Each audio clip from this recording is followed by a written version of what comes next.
নমস্কার বন্ধুরা, আপনাদের আরও একবার স্বাগত জানাই পাবলিক ভিউ কলকাতাতে।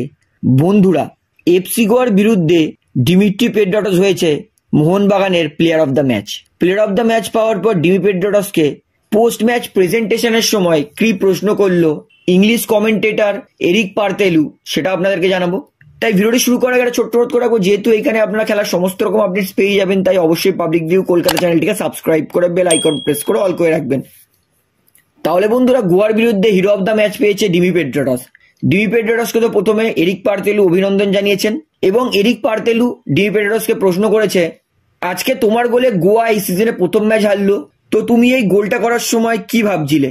ডিমি পেড্রাটস তিনি বলেন, আমি যখন বলটা পাই তখন আমি জানতাম যে গোলকিপার আউট অফ পজিশন আছে, তখন আমার শুধু কাজ ছিল ফাঁকা গোলে বলটাকে প্লেস করার, এবং আমি কিন্তু এটা প্র্যাকটিসে সবসময় চেষ্টা করি, এবং প্র্যাকটিসে যেহেতু আমি বারবার চেষ্টা করি যে দূর থেকে ফাঁকা পোস্টে গোল করার, তো আমি এতদিন যেটা প্র্যাকটিসে করেছি সেটাই কিন্তু আজকে সুযোগ পেয়েছিলাম এবং ফাঁকা পোস্টে গোল করেছি, এবং তার থেকেও বড় কথা আমার গোলে আমার দল ম্যাচ জিতেছে। এই নিয়ে আমি খুবই খুশি।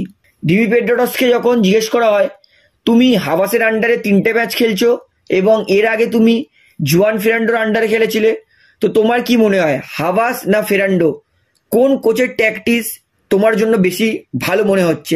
ডিমি পেড্রাটস তিনি বলেন, আমি খেলোয়াড়, আমি এর আগে অনেক কোচের আন্ডারে খেলেছি, তাই আমার কাজ হচ্ছে আমাকে আমার কোচ যেরকম দায়িত্ব দেবে সেরকম দায়িত্ব আমি পালন করব।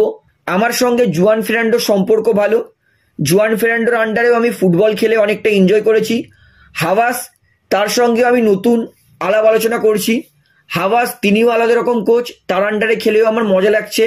সব থেকে বেশি কথা হচ্ছে আমি আমার ফুটবলটা এনজয় করছি, সেটা দুই কোচের আন্ডারেই করেছি, তাই আমার কাছে দুজনেরই কিন্তু আলাদা ট্যাকটিক্স, দুজনই আলাদা মানুষ, তাই দুজনই কিন্তু দুজনের জায়গায় বেস্ট। তো বন্ধুরা, এটাই বলে ডিমিট্রি পেড্রাটস ম্যাচের পরে। তো আপনার কি মনে হয় কে সেরা কোচ, জুয়ান না হাভাস, সেটা আমাকে অবশ্যই কমেন্টে জানাবেন। তাহলে বন্ধুরা, আজকের এই ভিডিওটিতে আমার আপনাদেরকে এতটাই বলার ছিল। তো আশা করি ভিডিওটি আপনার ভালো লাগলো। তো ভিডিওটি ভালো লাগলে অবশ্যই লাইক করুন, কমেন্ট করুন, শেয়ার করুন, এবং বন্ধুরা চ্যানেলটি যারা নতুন আছেন সবাইকে একটা অনুরোধ করবো, তারা অবশ্যই পাবলিক ভিউ কলকাতা চ্যানেলটিকে সাবস্ক্রাইব করে বেল আইকন প্রেস করে অল করে রাখবেন। ধন্যবাদ।